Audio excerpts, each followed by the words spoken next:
Welcome to the latest episode of our podcast series for financial advisors. Today's episode is 2 $10 million teams leave the Wirehouse world in 1 week. It's an industry update on advisor transitions with my partner, Lewis Diamond. I'm Mindy Diamond, and this is Mindy Diamond on Independence.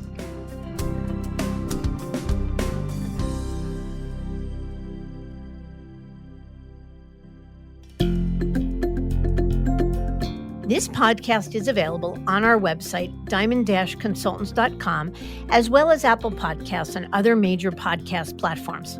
If you are not already a subscriber and want to be notified of new show releases, please subscribe right on your favorite podcast platform or on the episode page on our website. For Apple Podcast users, I'd be grateful if you'd give the show a review. Your input helps us to make the series better and alerts other advisors like you who may find the content to be relevant.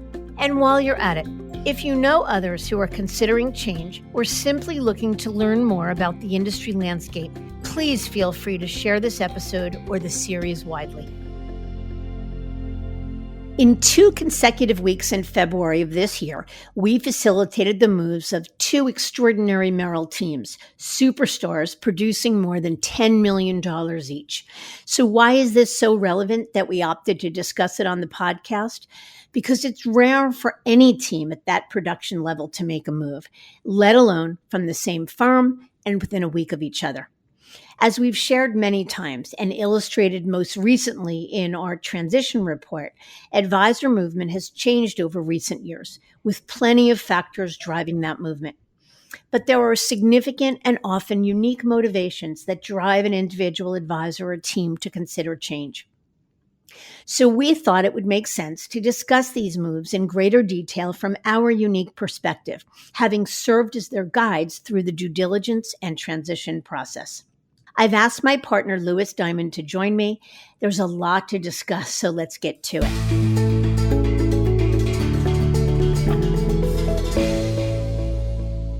Lewis, as always, I'm happy to talk shop with you. Me too. This will be a fun episode to get in. You bet.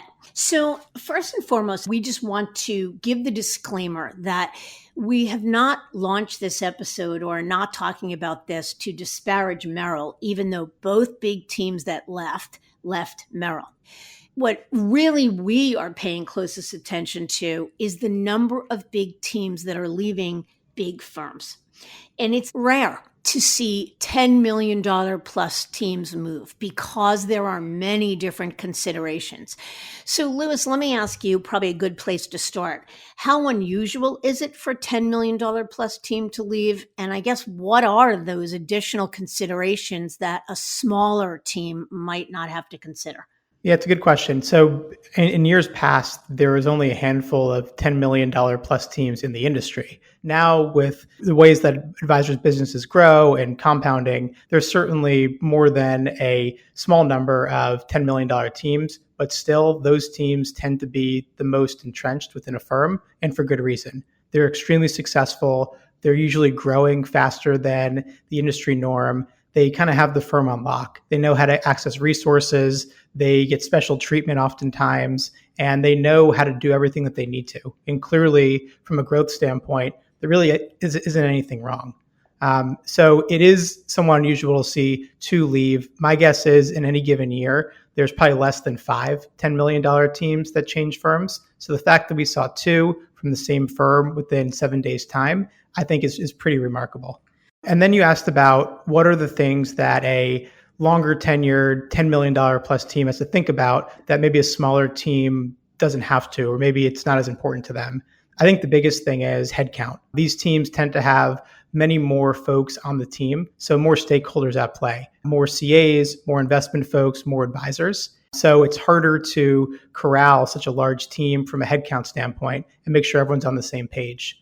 I think another thing is they have a little bit more to lose. A $10 million business, and these advisors were taking home millions of dollars a year. They also had mega deferred comp balances they're leaving behind. So those things certainly are pretty major, that if this transition didn't go right, they're kind of disrupting this amazing momentum they have. Not to say that a smaller advisor doesn't have a lot to lose, but from a pure dollars and cents standpoint, these big teams probably have a little bit more that they're looking in the rear view about.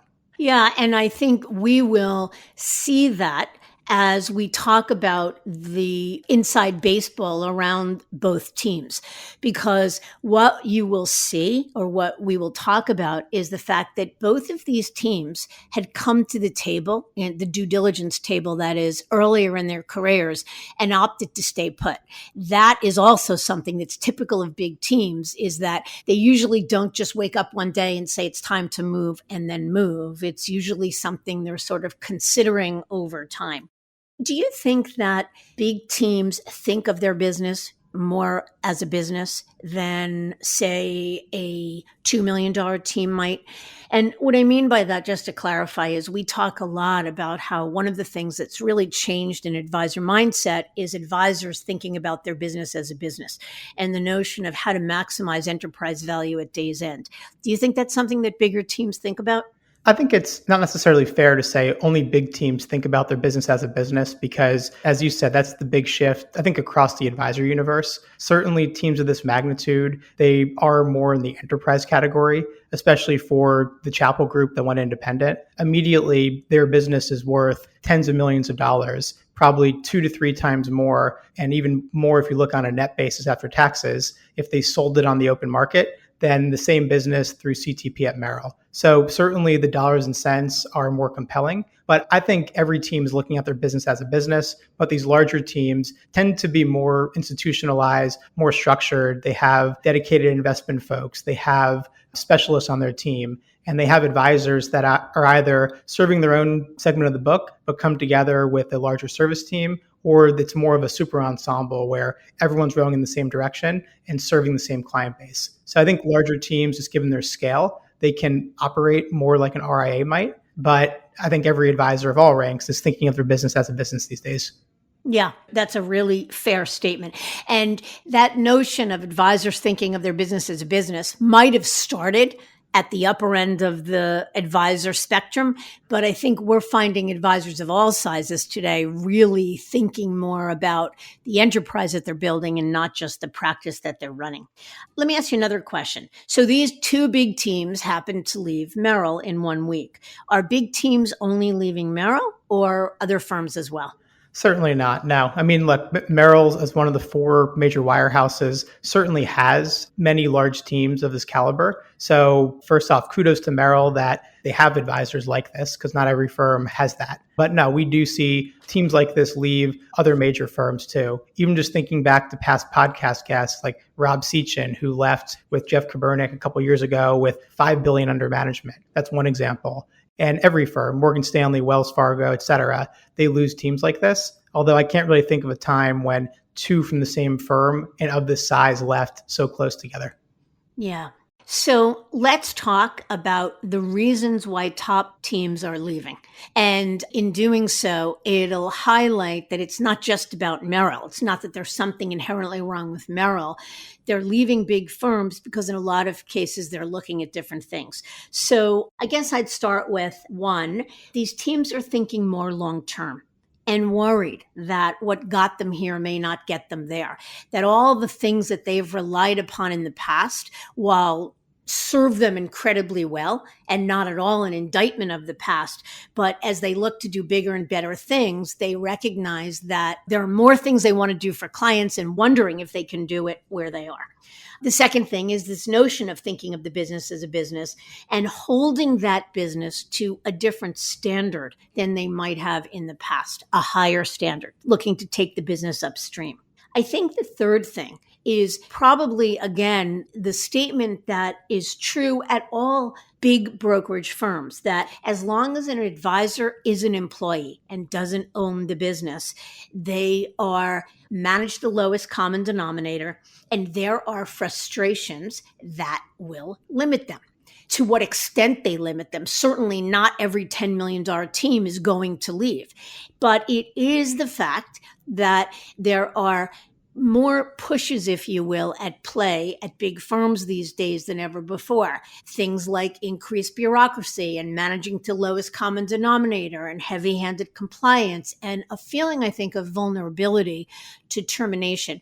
And that's a big thing. So let me turn it over to you and I'll let you take the rest of the list, but ask you, do you think that big teams are more or less vulnerable to termination than smaller producing counterparts?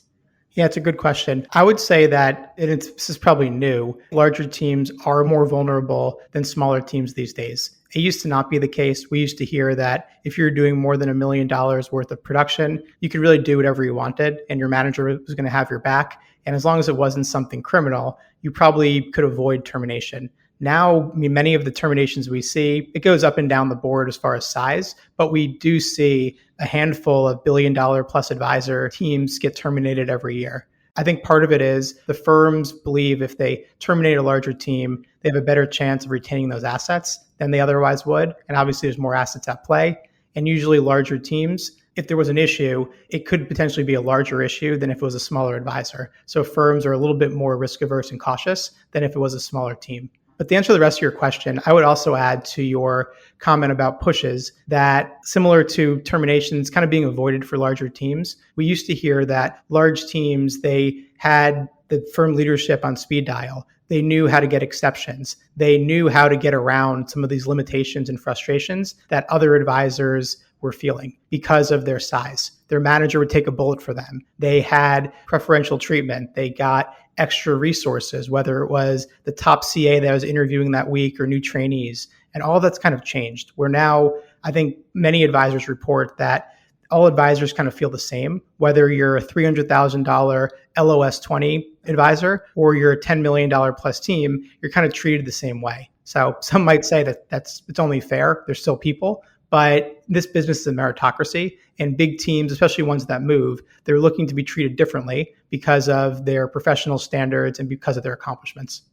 Let me also add a couple of others to this list of why big teams move. In this environment, there's certainly more pulls. We're seeing more options and certainly new options. In this kind of mini case study, Rockefeller and Sanctuary Wealth, neither of which really existed over 5 years ago. So many, many more options than ever before, especially for larger teams. It's not just going to another wirehouse that's on the table. It's many independent options, it's high-end boutique options, and everything in between. So with more choice comes a better chance that advisor kind of hits the nail on the head with what they're looking to solve for and it already existing. Or in the case of the Chapels, looking to build something because in their view, there wasn't anything out yet that met exactly what they're looking for. Another couple of items is deals. So neither of these teams, we can report from personal experience, moved because of the deals. But still, for many large teams, valuations have gone up for practices, not just at the RIA M&A level, but also for moves in the traditional space. And bigger teams fetch higher multiples. And we have seen deals hit a high point. So a lot of folks are looking to capitalize on that, especially when we've seen a bit of a market rebound and we're not really sure what the next couple of months hold. So let's now pivot to where are top teams going. It's a hot concept. We certainly hit on it in our newly released transition report. But I'll ask you, Mindy, where are top teams going and how are they being compensated in order to do so?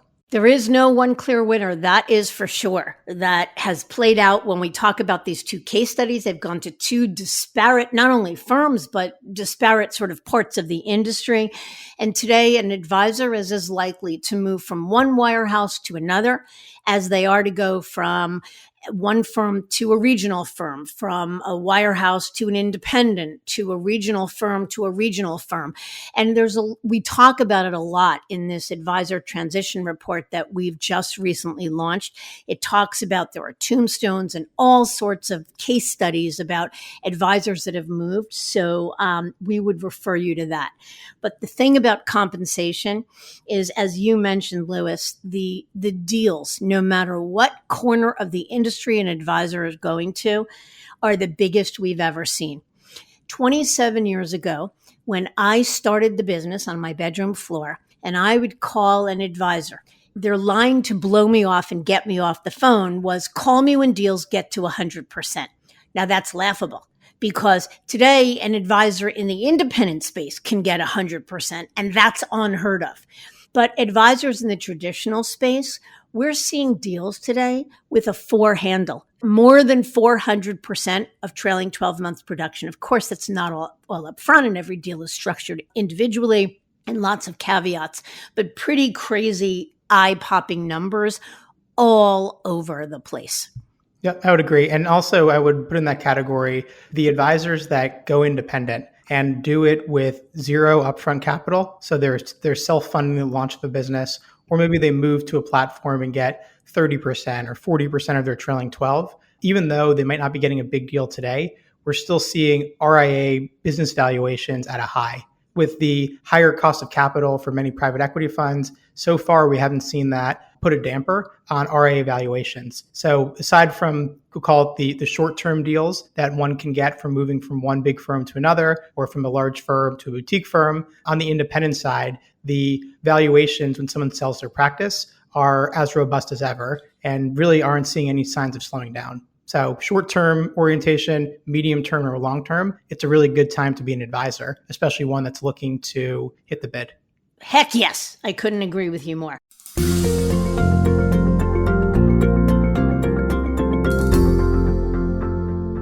All right, so now let's talk about what I think a lot of people are tuning in for is let's talk about the inside baseball or the stories behind the two deals.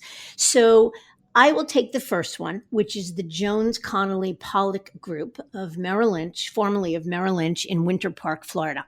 In full disclosure, Barbara Herman, who is one of our top recruiters, facilitated this deal. So I am representing the information that Barbara shared with me about the team.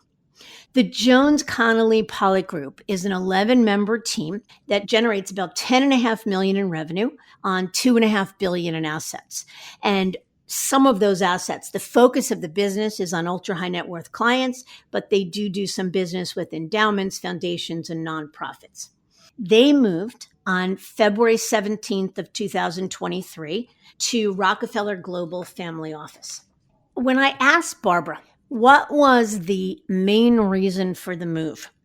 While this team was certainly interested in acting more as a fiduciary and certainly talked about some of the frustrations that most Wirehouse advisors talk about, for them, it was much more about a pull to a model that would allow them to do what they couldn't do at Merrill or to do it better than it was about a push that came from frustrations. And Barbara said that many years ago, I don't know how many, but years ago, the table and explored as well. And there just weren't options that seemed better enough. That happens a lot with big teams. What they were excited about being able to do at Rockefeller was to access unique customized resources such as tax and estate planning and high-end alternatives. Rockefeller has a focus that is congruent with the team's vision and client needs. And those needs meaning to double down more on working with $10 million plus clients.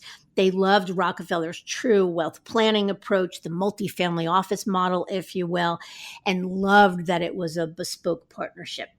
While they looked at independence probably a decade or so ago, they probably asked curiously about other firms or models, but Rockefeller to them really represented the best of both worlds. And I think the final thing that is really worth mentioning, and then I'm happy to ask any questions you might have, Lewis, is that the team was in major growth mode.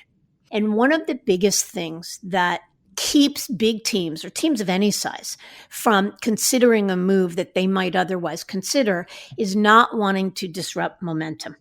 So when I asked Barbara, how could they be willing to justify it?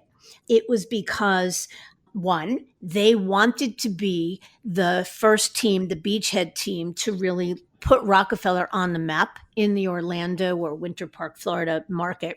And two, because they believed that by joining Rockefeller, they'd accelerate their growth greater than they would, despite whatever disruption to momentum that a move would cause. So clearly a fabulous team, a fabulous move, and one that Barbara and Diamond Consultants was really honored to have facilitated. So Lewis, why don't we pivot to you and have you talk about the Chapel Wealth Management Group? Absolutely. I was fortunate to have met Brad and Brent Chappell and their team probably about 3 years ago. I personally guided them through their due diligence process. I have to say, I'm not just saying this because we're being recorded, probably some of the nicest, most down to earth, and humble people you would ever come across. Vince Fertitta, who's the president of Sanctuary, I remember when I introduced Brad and Brent to him, he told me a parable about their father, Robert, who finished up CTP recently and has since retired, but how when he was training advisors in the field, he would talk to the people about being a Robert, or I think it was being a Mike or a Bob.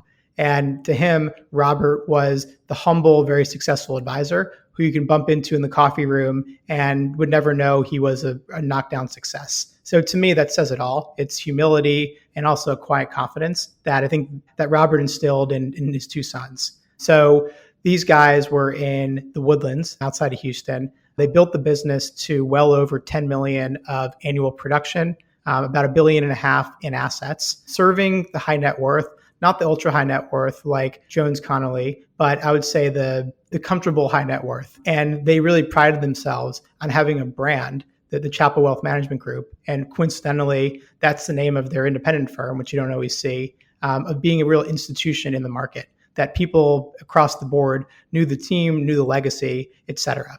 With this team, they certainly could have stayed at Merrill. That was always on the table. And that was really the plan B. It was we go independent and we find something that gives us the support and scaffolding and resources that we need, or we're just going to stay.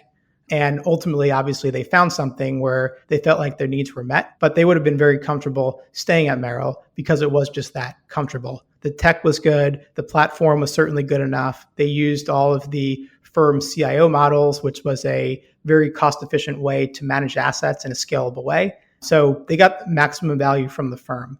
The reason they even considered moving was to really create a legacy. So Robert had started this legacy at Merrill in the 80s, and then Brad and Brent took the baton a number of years later, and both of them are in their early 40s and really took the business to new levels. But they knew if they wanted to bring their kids into the business and their kids after that, that it wasn't going to be on a platform like Merrill. It had to be at a firm that they owned, where they could control every little decision, from the branding to the technology that they used, to the custodians that they offered, to investment solutions on the platform, to how they monetize their team members, to who they hired, to every little thing that the firm did. They really wanted to create this legacy. So to me, that was the big push. Of course, they had some frustrations with the one-size-fits-all marketing and bureaucracy and compliance, but this was much more about eye on the horizon rather than running away from something. With this team, they knew from the start if they moved, they were going to be independent. To them, anything else just wasn't going to move the needle enough. Certainly, a Rockefeller would have been very interested in them, and they saw the appeal, but they wanted to be 1099s. They wanted to own their own equity. So any wires were off the table, even though they knew how much money they could get. They really didn't consider starting their own registered investment advisor from scratch, because while they were amazing practitioners, they were also focused on bandwidth and efficiencies in their practice, focusing on their families, being pillars of their community. And they felt that if they had to do everything that it takes to run an RIA from the ground up, that they would have had their attention diverted. And their highest and best use of their time, or their unique abilities, was in bringing in clients and relationship management and thinking about the business rather than compliance and tech and HR and facilities. So it was pretty clear what they wanted. They wanted support and independence. And in this case, they had a decades-long relationship with Vince Fertitta from Sanctuary. He was always good to them, kind of brought them into the business. And it was honestly a match made in heaven. They were able to solve for some capital needs to extricate themselves from a CTP arrangement. They were able to have some seed capital to launch the business. And then most importantly, they thought that Sanctuary's model of support and independence gave them exactly what they needed to be successful. So I'll pause if there's any other questions to answer. But to me, this was a textbook case of a multi-generational team focused on the right things in the big picture. And they were clear-headed with what they wanted. And once they knew that they were going to go, nothing was standing in their way of executing on the plan. Yeah, and I forgot to mention when I talked about the Jones Connolly Pollock group that, like the Chapel Group. That group, 3 of the 4 partners were also lifers with Merrill. One 38-year, Gregory Pollack, LOS 38 years, Sean Connolly, 20 of 23 years with Merrill, and Garrett Jones, LOS 21 years, all with Merrill. So how often do we see lifers move? And the fact that not only 2 $10 million teams move in a week, but 2 lifer $10 million teams, and in the case of Chapel, a multi-generational lifer team moves, what does that indicate? Yeah, it's exactly right. The Chapels, Brad and Brent, I mean, they grew up going to Merrill events. Like it was their dad's only employer for the most part as well. So to me, it means that the firm that all these folks joined had changed, and changed more than a little. Otherwise, they would have stayed. Clearly, they were successful, and if they were at this firm for this long, something clearly had to change. It wasn't just the opportunities that they ran towards; it was also something that was pushing them. I think it's also notable that there's been comments by really all of the leaders of the major brokerage firms talking about, or we'll say minimizing, what it means when advisors leave. They talk about advisors chasing checks, and the people who leave are mercenaries. Clearly, in this case, these teams left, they were making one moves in their career, and they could have left 10, 15, 20 years before and been a lot richer. So in this case as well, it's clear that both teams were focused more on the long term, and they weren't just those that were chasing money.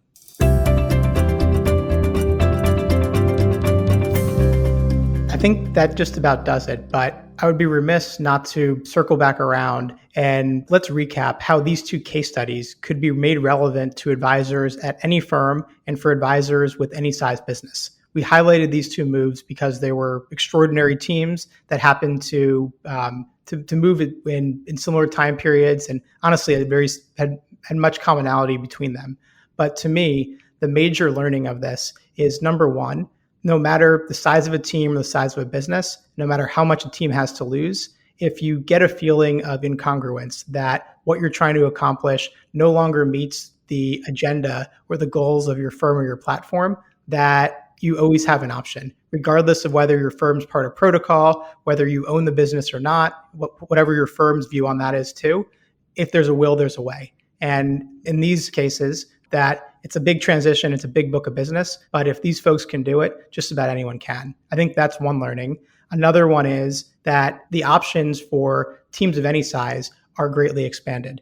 Again, we said this earlier, 5 years ago, these moves wouldn't have happened, or they would have happened to Morgan Stanley or to Raymond James or to Schwab. They wouldn't have happened to Sanctuary Wealth or to Rockefeller. So the industry keeps evolving.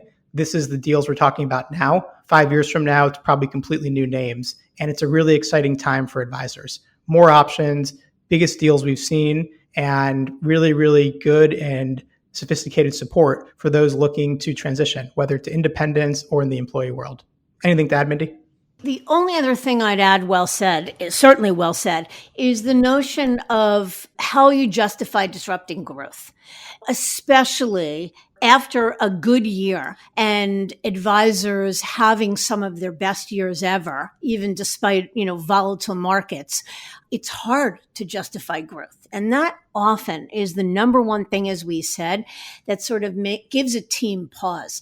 I'm doing well enough. Yeah, it may be imperfect here. Yeah, it may be interesting to go there. Yeah, there may be things I want to do elsewhere. But how do I justify disrupting the momentum? And the answer is maybe you don't.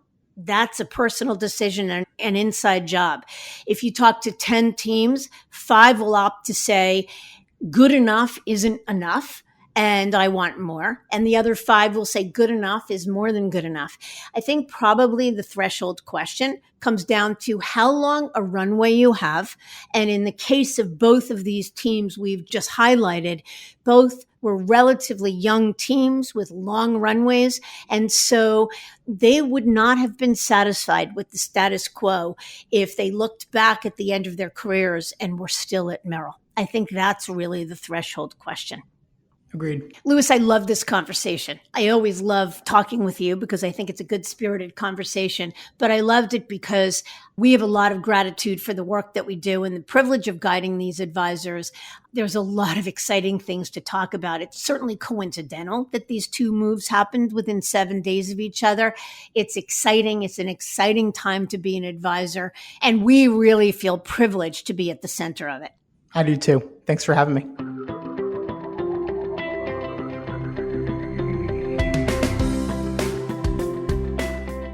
I thank you for listening, and I encourage you to visit our website, diamond-consultants.com, and click on the Tools and Resources link for valuable content.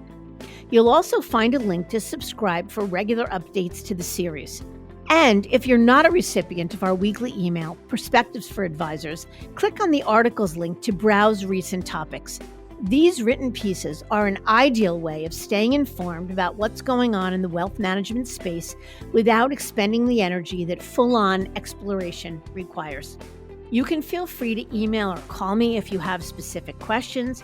I can be reached at 973-476-8578, which is my cell, or by email mdiamond@diamond-consultants.com. Please note that all requests are handled with complete discretion and confidentiality. And keep in mind that our services are available without cost to the advisor. You can see our website for more information.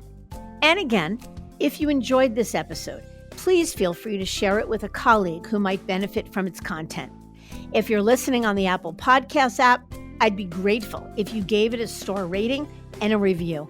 It will let other advisors know it's a show worth their time to listen to. This is Mindy Diamond on Independence.